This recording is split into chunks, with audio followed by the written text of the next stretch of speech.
Տիկին Թադևոսյան, շատերին է հետաքրքիր վստահ եմ։ Դեպրեսիայի բուժումից հետո կյանքի գույները վերականգնվում են, հնարավոր է վերադառնալ, ինչպես իրենք են ասում են, հին ու բարի օրերին, զգալ նախկին ուրախությունը,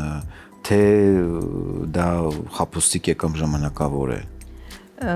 Ժամանակավորի մասին ես չեմ կարող ասել, որովհետև ամեն ինչ հարաբերական է եւ ամեն ինչ ժամանակավոր։ Գույների մասին ես կարող եմ վստահ ասեմ, որ վերադառնում են։ Նույնիսկ շատ նկարներ կան, շատ հիվանդների կողմից արված, նույնիսկ իրանց խոսքերն են այդպիսին, որ ասում են մոխրագույներ կյանքը, սև ու սպիտակ էր կյանքը։ Ես հիմա գույներ եմ տեսնում։